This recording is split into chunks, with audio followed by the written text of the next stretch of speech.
जय जगन्नाथ नमस्कार।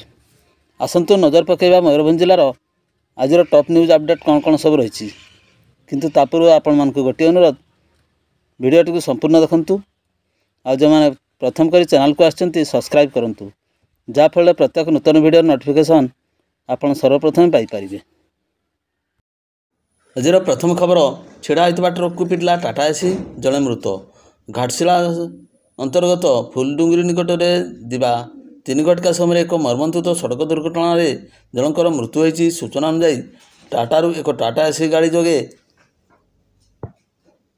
आलमीरा तैयारी जिनिस नहीं आसुवा बेले छिड़ा होता ट्रक पछरे धक्का देवा फल मुसाबणी थाना अंतर्गत बाजिया ग्रामर शेख जमीर घटनास्थल मृत्युवरण कर सूचना मिली। तेबे घटनास्थल पुलिस पहुंची शव जबत कर घाटशिला स्थित मनुमंडल हस्पिटाल को पठाई। अन्यपटे घाटशिलार स्थानीय लोक मैंने सरकारी सहायता दाबी जनाई। परवर्ती खबर ट्रक मालिक को लोडिंग देउना कंपानी समस्या नहीं पुणी जिलापाल को अभियोग जणाइले ट्रक मालिक संघ। बारिपदारे थिबा कंपानी रे स्थानीय ट्रक मालिक मानकु लोडिंग देबारे अनियमितता हेउथबा नै अभियोग होईछि। कंपानी मालिकंकर मन इच्छा नियम पर स्थानीय ट्रक मालिक माने अनेक असुविधार सम्मुखीन होती। एने मयूरभंज ट्रक मालिक संघ पक्षर पूर्वर बारिपदाଠାରେ जिलापाल को भेटी अभियोग पत्र प्रदान करा जायथिबा बेले गुरुवार प्राय 2 घटिका समय बारिपदा विधायक को सांगरे नहीं पुणी जिलापाल को अभियोग कर मयूरभंज ट्रक मालिक संघर संपादक सरोज कुमार महापात्र सूचना प्रदान कर। परवर्ती खबर कादड़िया ग्राम में 4 जन अनाथ शिशु को थैथान कले सीडीपीओ। करंजिया ब्लॉक अंतर्गत कादड़िया ग्राम में 4 जन अनाथ शिशु दुर्दिन रही गत मास 29 तारिख दिन खबर पाई राज्य जंगल परिवेश एवं श्रम मंत्री इंजीनियर गणेशराम सिंह खुंटिया एवं करंजिया विधायक पद्मचरण हाइब्रु पिलामानंकर थैथान करने प्रशासनिक अधिकारी मानकु तत्परता देखाइबाकु परामर्श देवा सहित यथासाध्य साहाय्य करने पर अपराह्न 4 घटिका समय सीडीपीओ मंजुला बेहरा, सुपरभाइजर सुमति आरोप, अंगनवाड़ी कर्मी शिप्रा रेखा प्रमुति तांको घर को पहुंची 3 जन अनाथ शिशु को सेठारु नहीं केन्दुजुआणी स्थित डिवाइन आश्रम ठारे अपराह्न 5 घटिका समय थैथान करछंती। सेहिभଳି सीडीपीओ श्रीमती बेहरा उपस्थित रे सबुठारु छोट छुआ हरिहर जामुदा 2 वर्ष को ग्रामवासी सहमति रे निज बड़ मां निकट में थैथान करा जायछि। समस्त शिशु को न्याय मिलिथिबारु स्थानीय ग्रामवासी माने विधायक सीडीपीओ एवं स्थानीय अंगनवाड़ी कर्मी को साधुवाद जनाइछंती। परवर्ती खबर चित्रोड़ा बजार बाइक चोरी दुर्वृत्तों को धरी कोर्ट चालाण कला पुलिस। गत 2/10/2024 बुधवार प्राय संध्या समय चित्रोड़ा ठारे जड़े व्यक्ति बाइक चोरी करुथिबार देखि स्थानीय लोक माने गड़ाई गड़ाई धरी काबू करथिले। तेबे जनगहली अंचल बाइक चोरी करबा कोनसी गैंग व्यतीत निर्दिष्ट जड़े व्यक्ति चोरी करि पारिबो नाही बोली अंचल रे चर्चा दर धरिछि। तेबे एही चोरी करिथिबा व्यक्ति जनक गौतम बेहरा एवं से चित्रोड़ा अंचलर बोली सूचना मिली। तेबे स्थानीय लोके चोर को गड़ाई धरी पुलिस को सूचना देवारु घटनास्थल में पुलिस पहुंची अभियुक्तों को गिरफ्त करने सहित बाइकटी को जबत करथिला। एने संध्या प्राय 8 घटिका समय अभियुक्त को कोर्ट चालाण करा जायथिबा पुलिस पक्षरु सूचना मिली। परवर्ती खबर मयूरभंज जिलार नूतन एसपी भाव दायित्व नेले वरुण गुंडुपाली।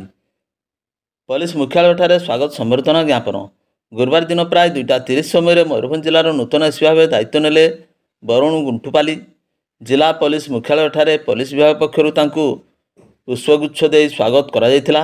एथि सहित पूर्वतन एसपी एस सुश्री गुंटुपाली को जिलार दायित्व प्रदान करथिबार दृश्य देखा मिलथिला। परवर्ती खबर शिमिलपाल अभयारण्य में मयूरभंज एवं केन्दुझर लैंडस्केप अंचल में सर्वाधिक 200 कलरापतिरा बाघ चिन्हट। मयूरभंज जिले में अवस्थित शिमिलपाल अभयारण्यर मयूरभंज एवं केन्दुझर लैंडस्केप अंचल में सर्वाधिक 200 कलरापतिरा बाघ चिन्हट कर दिवा 4 घटिका समय वन विभाग पक्षर सूचना प्रदान कर। तेज शिमिलपाल अंचल मोट बाघ संख्या केते ताहा स्पष्ट हो पारि नथिबा बेले कलरापतिरा बाघ संख्या वन विभाग को सूचना दी जायछि। परवर्ती खबर वन विभाग पक्षर गौड़गाँ ठारे जंगल वन्यजंतु सुरक्षा पाई सचेतनता पदयात्रा। राज्य जंगल परिवेश जलवायु परिवर्तन विभाग ओडिशा सरकार निर्देश क्रमे करंजिया वनखंड अधीन करंजिया वनांचलर गौड़गाँ ग्राम में दिवा 10 घटिका समय जंगल वन्यजंतु सुरक्षा और वनाग्नि नियंत्रण बाबद को ଏକ ସଚେତନତା କାର୍ଯ୍ୟକ୍ରମ ହୋଇଯାଇଛି। ଉଦ୍ଘାଟନ କାର୍ଯ୍ୟକ୍ରମରେ ବନଖଣ୍ଡ ଅଧିକାରୀ ଶ୍ରୀକାନ୍ତ ନାୟକ, ବନାଞ୍ଚଳ ଅଧିକାରୀ ପ୍ରଶାନ୍ତ କୁମାର ସ୍ୱାଇଁ, ବନପାଳ ସୁରମନ ବେହେରା, ହରିଶ୍ଚନ୍ଦ୍ର ବେହେରା ପ୍ରମୁଖ ଉପସ୍ଥିତ ରହି ଶୋଭାଯାତ୍ରାକୁ ଉଦ୍ଘାଟନ କରିଥିଲେ।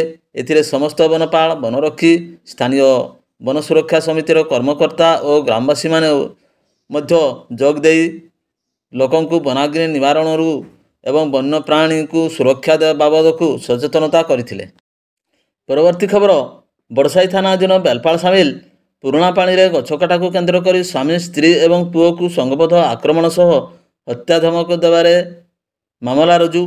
ଏତଲାକାରଣୀ ବାଇଧର ଟୁଡୁଙ୍କର ସ୍ତ୍ରୀ ପାର୍ବତୀ ଟୁଡୁଙ୍କ ଅଭିଯୋଗ ମୁତାବକ 3 ଜଣ ଅଭିଯୁକ୍ତ ତାଙ୍କ ବାଡ଼ିରୁ ଗଛ କାଟି ନେଉଥିବାର ପ୍ରତିବାଦ କରିବାରୁ ସେମାନେ ପାର୍ବତୀ, ବାଇଧର ଏବଂ ତାଙ୍କ ପୁଅଙ୍କୁ ସଂଘବଦ୍ଧ ଭାବେ ମାଡ଼ ମାରିବା ସହିତ ଜୀବନରୁ ମାରିଦେବାକୁ ହତ୍ୟା ଧମକ ଦେଇଛନ୍ତି। ଏନେଇ ପାର୍ବତୀଙ୍କ ଏତଲା କ୍ରମେ ବଡ଼ସାହି ପୁଲିସ 264 ନମ୍ବରରେ ମାମଲା ରୁଜୁ କରି ତଦନ୍ତ ଆରମ୍ଭ କରିଛି। ପରବର୍ତ୍ତୀ ଖବର, କାଞ୍ଜିଆସୋଲଠାରେ ଆଦିବାସୀ ମହିଳାଙ୍କୁ ସ୍ୱାବଲମ୍ବୀ କରିବା ପାଇଁ ପ୍ରତିଷ୍ଠିତ ହେବ ତାଲିମ କେନ୍ଦ୍ର। ମୟୂରଭଞ୍ଜ ଜିଲ୍ଲାର ବାଙ୍ଗିରିପୋଷି ବ୍ଲକ ସ୍ଥିତ କାଞ୍ଜିଆସୋଲଠାରେ ସ୍ଥାନୀୟ ବିଧାୟିକା ସଞ୍ଜଲି ମୁର୍ମୁଙ୍କ ପ୍ରଚେଷ୍ଟାରେ ଆଦିବାସୀ ମହିଳାଙ୍କୁ ସ୍ୱାବଲମ୍ବୀ ଏବଂ ତାଙ୍କର ବିକାଶ ପାଇଁ ପ୍ରତିଷ୍ଠା ହେବ ତାଲିମ କେନ୍ଦ୍ର।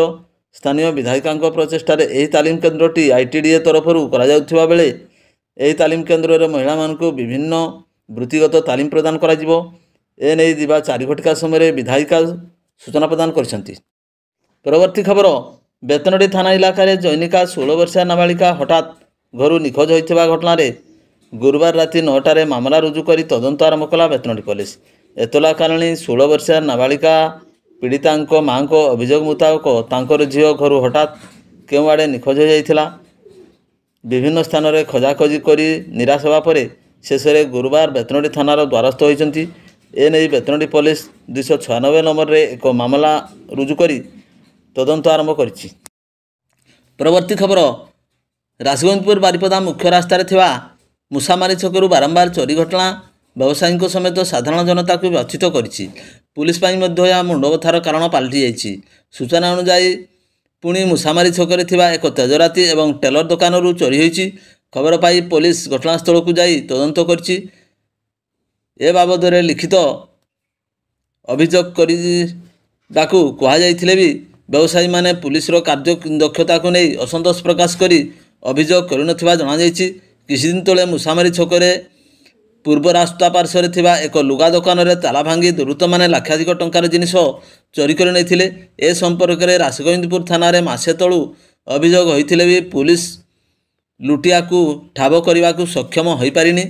ପୁଲିସ ଉଚ୍ଚ କର୍ତ୍ତୃପକ୍ଷ ଏଥିପ୍ରତି ଦୃଷ୍ଟି ଦେବାକୁ ସାଧାରଣରେ ଦାବି ହେଉଛି। ପରବର୍ତ୍ତୀ ଖବର, ବାରିପଦା ସଦର ଥାନା ଅନ୍ତର୍ଗତ ହରିଶ୍ଚନ୍ଦ୍ରପୁର ଗ୍ରାମର ଜନୈକ ମହିଳାଙ୍କ ଅଭିଯୋଗ ଅନୁଯାୟୀ ତାଙ୍କ ସମେତ 9 ଜଣ ମହିଳା ମୋଟ 14,90,000 ଟଙ୍କା ଠକାମିର ଶିକାର ହୋଇଥିବା ନେଇ ସଦର ଥାନାରେ 175/24 ନମ୍ବର ଏକ ଠକାମି ମାମଲା ଭାରତୀୟ ନ୍ୟାୟ ସଂହିତା 318 ଦଫାରେ ଜୈନିକ ଦମ୍ପତିଙ୍କ ବିରୁଦ୍ଧରେ ରୁଜୁ ହୋଇଥିବା ଜଣାପଡ଼ିଛି। ଅଭିଯୋଗ ଅନୁଯାୟୀ ଅଭିଯୁକ୍ତ ଦମ୍ପତି ଅଭିଯୋଗକାରୀଙ୍କ ସମେତ 9 ଜଣ ମହିଳାଙ୍କ ସେମାନଙ୍କ ବ୍ୟାଙ୍କରେ ଥିବା ଗ୍ରୁପ ଲୋନ୍ରୁ ଟଙ୍କା ଉଠାଣ କରିବା ପାଇଁ ପ୍ରଭାବିତ କରିବା ସହିତ ଟଙ୍କା ଉଠାଣ ବାବଦ କିସ୍ତି ପୈଠ କରିବେ ବୋଲି ପ୍ରତିଶ୍ରୁତି ଦେଇଥିଲେ। ସେହି ବିଶ୍ୱାସରେ ସମସ୍ତେ ନିଜ ନିଜ ବ୍ୟାଙ୍କ ଆକାଉଣ୍ଟରୁ ଲକ୍ଷାଧିକ ଟଙ୍କା ଉଠାଣ କରି ସମ୍ପୃକ୍ତ ଅଭିଯୁକ୍ତ ଦମ୍ପତିଙ୍କୁ ପ୍ରଦାନ କରିଥିଲେ ବୋଲି ଅଭିଯୋଗରେ ଦର୍ଶାଇଛନ୍ତି। କିନ୍ତୁ ପ୍ରତିଶ୍ରୁତି ଅନୁଯାୟୀ ଦୀର୍ଘ ଦିନ ବିତିଯାଇଥିଲେ ମଧ୍ୟ କୌଣସି କିସ୍ତି ପୈଠ ନକରି ଅଭିଯୁକ୍ତ ଦମ୍ପତିଙ୍କର ସମେତ ତାଙ୍କର ସମ୍ପର୍କୀୟ ଫେରାର ହୋଇଯାଇଥିବାରୁ ସେମାନେ ଠକାମିର ଶିକାର ହୋଇଥିବା ଜାଣି ପୁଲିସର ସାହାଯ୍ୟ ନେଇଥିବା ପ୍ରକାଶ। ପରବର୍ତ୍ତୀ ଖବର, ମହିଳାଙ୍କ ଦୁଷ୍କର୍ମ ହତ୍ୟା ଘଟଣାରେ ଡାକ୍ତରଙ୍କ ଅବହେଳା ତଥା ଦକ୍ଷତାକୁ ପ୍ରଶ୍ନ ଉଠାଇ ବିଭାଗୀୟ କାର୍ଯ୍ୟାନୁଷ୍ଠାନ ପାଇଁ ରାଜ୍ୟ ସରକାରଙ୍କ ସ୍ୱାସ୍ଥ୍ୟ ପରିବାର କଲ୍ୟାଣ ବିଭାଗ ସଚିବଙ୍କୁ କ୍ରାଇମବ୍ରାଞ୍ଚ IG ଗତ ସେପ୍ଟେମ୍ବର 23 ତାରିଖରେ ଚିଠି ଲେଖିଥିବା ଜଣାଯାଇଛି। ମୟୂରଭଞ୍ଜ ଜିଲ୍ଲାର ମହିଳାଙ୍କୁ ଦୁଷ୍କର୍ମ ପରେ ହତ୍ୟା କରାଯାଇଥିବା ଅଭିଯୋଗ ହୋଇଥିଲା। ଜିଲ୍ଲାର ବାଦାମପାହାଡ଼ ଥାନା ଅନ୍ତର୍ଗତ ଏହି ଘଟଣାରେ ଗତ 2022 ଅକ୍ଟୋବର 3 ତାରିଖରେ ଏକ ଅପମୃତ୍ୟୁ ମାମଲା ରୁଜୁ ହୋଇଥିଲା। ତତ୍କାଳୀନ ତଦନ୍ତକାରୀ ପୁଲିସ ଦ୍ୱାରା ରାଇରଙ୍ଗପୁର ଉପଖଣ୍ଡସ୍ତରୀୟ ଡାକ୍ତରଖାନାକୁ ମଧ୍ୟ ବ୍ୟବଚ୍ଛେଦ ପାଇଁ ପଠାଯାଇଥିଲା। କିନ୍ତୁ ଏହିଭଳି ସ୍ପର୍ଶକାତରତା ଘଟଣା ଶବ ବ୍ୟବଚ୍ଛେଦ ସଂକ୍ରାନ୍ତୀୟ ଡାକ୍ତରୀ ରିପୋର୍ଟ ପ୍ରାୟ 1 ବର୍ଷ ପରେ ଅର୍ଥାତ୍ 2023 ସେପ୍ଟେମ୍ବର 20 ତାରିଖରେ ସମ୍ପୃକ୍ତ ତଦନ୍ତକାରୀ ପୁଲିସକୁ ମିଳିଥିବା ପ୍ରକାଶ, ଯାହାକୁ ନେଇ କ୍ରାଇମବ୍ରାଞ୍ଚ IG ତାଙ୍କ ଚିଠିରେ କ୍ଷୋଭ ପ୍ରକାଶ କରିବା ସହ ସମ୍ପୃକ୍ତ ଡାକ୍ତରଙ୍କ କାର୍ଯ୍ୟଦକ୍ଷତା ଉପରେ ତଦନ୍ତ କରି ବିଭାଗୀୟ କାର୍ଯ୍ୟାନୁଷ୍ଠାନ ଗ୍ରହଣ କରିବାକୁ ସ୍ୱାସ୍ଥ୍ୟ ବିଭାଗ ସଚିବଙ୍କୁ ଦୃଷ୍ଟି ଆକର୍ଷଣ କରିଛନ୍ତି। ତତ୍ସହିତ ସ୍ୱାସ୍ଥ୍ୟ ବିଭାଗ ପକ୍ଷରୁ ଏଭଳି ରିପୋର୍ଟ ପ୍ରଦାନ ପାଇଁ ସମୟ ନିର୍ଘଣ୍ଟ କରିବା ସକାଶେ ଡାକ୍ତରମାନଙ୍କୁ ନିର୍ଦ୍ଦେଶ ଦେବାକୁ ଅନୁରୋଧ କରିଛନ୍ତି। ଏହି ଘଟଣା ସମ୍ପର୍କରେ ସ୍ଥାନୀୟ ମୟୂରଭଞ୍ଜ ଜିଲ୍ଲା ମୁଖ୍ୟ ଚିକିତ୍ସା ଏବଂ ଜନକଲ୍ୟାଣ ଅଧିକାରୀ ଡକ୍ଟର ଅଭୟ କୁମାର ଦାସଙ୍କ ଦୃଷ୍ଟି ଆକର୍ଷଣ କରିବା ପରେ ଶବ ବ୍ୟବଚ୍ଛେଦ ରିପୋର୍ଟ ପ୍ରଦାନ ପାଇଁ 7 ଦିନ ସମୟ ରହିବା କଥା ବୋଲି କହିଛନ୍ତି। ଏଭଳି ଘଟଣା କାହିଁକି ଘଟିଲା ସେଥିପାଇଁ ସମ୍ପୃକ୍ତ ଡାକ୍ତରଙ୍କୁ ରିପୋର୍ଟ ମଗାଯିବ ବୋଲି ସ୍ପଷ୍ଟ କରିଛନ୍ତି। ପରବର୍ତ୍ତୀ ଖବର, ଚଳିତ ମାସ 23 ତାରିଖରେ ରାଷ୍ଟ୍ରପତି ଦ୍ରୌପଦୀ ମୁର୍ମୁ 2 ଦିନିଆ ଓଡ଼ିଶା ଗସ୍ତରେ ଆସୁଛନ୍ତି। 23 ତାରିଖ ପୂର୍ବାହ୍ନରେ ମୟୂରଭଞ୍ଜ ଜିଲ୍ଲା ବାମନଘାଟି ଉପଖଣ୍ଡ କୁସୁମୀ ବ୍ଲକର କାଦୁଆଣୀ ନିକଟ ହେଲିପ୍ୟାଡ୍ରେ ଅବତରଣ କରି ଜନମାଟି ରାଇରଙ୍ଗପୁର ନିଜ ଗାଁ ଉପରବେଡ଼ାକୁ ଯିବେ। ସେ ପିଲାଦିନେ ପଢ଼ିଥିବା ଉପରବେଡ଼ା ପ୍ରାଥମିକ ବିଦ୍ୟାଳୟକୁ ବୁଲିବାକୁ ଯିବେ। ସେଠାରୁ ଫେରି ଗୋରୁମଇଶାଣୀଠାରେ ବାଦାମପାହାଡ଼, କେନ୍ଦୁଝର, ଗୋରୁମଇଶାଣୀ, ବାଙ୍ଗିରିପୋଷି ଏବଂ ବୁଢ଼ାମରା ଚାକୁଳିଆ ରେଳ ଲାଇନ ସମ୍ପ୍ରସାରଣ ଭିତ୍ତିପ୍ରସ୍ତର କାର୍ଯ୍ୟକ୍ରମର ମୁଖ୍ୟ ଅତିଥି ଭାବେ ଯୋଗ ଦେବେ। ରାଇରଙ୍ଗପୁର ସହର ଉପକଣ୍ଠ ବାଇଦାପୋଷିରେ ଆଦିବାସୀ ଗବେଷଣା କେନ୍ଦ୍ର ତଥା ରାଇରଙ୍ଗପୁର ଉପଖଣ୍ଡରେ 100 ଶଯ୍ୟା ବିଶିଷ୍ଟ ଡାକ୍ତରଖାନା ଭିତ୍ତିପ୍ରସ୍ତର ସ୍ଥାପନ କରିବେ। ଏହାଛଡ଼ା ସହରର ଉପକଣ୍ଠ ଦାଣ୍ଡବସ୍ ଏୟାରଷ୍ଟ୍ରିପ୍କୁ B2 ଶ୍ରେଣୀରେ ବିମାନ ବନ୍ଦର ଭାବେ ବିକଶିତ କରିବା ପ୍ରକଳ୍ପ ଶିଳାନ୍ୟାସ କରିବେ। 23 ତାରିଖରେ ଦିବସବ୍ୟାପୀ କାର୍ଯ୍ୟକ୍ରମ ପରେ ସେ ରାଇରଙ୍ଗପୁର ସହର 2 ନମ୍ବର ୱାର୍ଡ ତାଙ୍କ ବାଇଦାପୋଷି ସ୍ଥିତ ବାସଭବନରେ ରାତ୍ରି ଯାପନ କରିବେ। 24 ତାରିଖ ସକାଳେ ସେ ପୁରୀ ଅଭିମୁଖେ ଯିବେ। ଭୁବନେଶ୍ୱରରେ କେତେକ କାର୍ଯ୍ୟକ୍ରମରେ ଯୋଗଦାନ କରିବେ। ରାଇରଙ୍ଗପୁର ଗସ୍ତ ବେଳେ ରାଜ୍ୟପାଳ ରଘୁବର ଦାସ, ମୁଖ୍ୟମନ୍ତ୍ରୀ ମୋହନ ଚରଣ ମାଝୀ, କେନ୍ଦ୍ର ଏବଂ ରାଜ୍ୟ ସରକାରଙ୍କ ମନ୍ତ୍ରୀ, ସାଂସଦ, ବିଧାୟକ ତଥା କେନ୍ଦ୍ର ଏବଂ ରାଜ୍ୟ ସ୍ତରର ଉଚ୍ଚ ପ୍ରଶାସନିକ ଅଧିକାରୀ ଉପସ୍ଥିତ ରହିବେ ବୋଲି ଜଣାଯାଇଛି। ଭିଡ଼ିଓଟିକୁ ଶେଷ ପର୍ଯ୍ୟନ୍ତ ଦେଖିଥିବାରୁ ଅନେକ ଅନେକ ଧନ୍ୟବାଦ।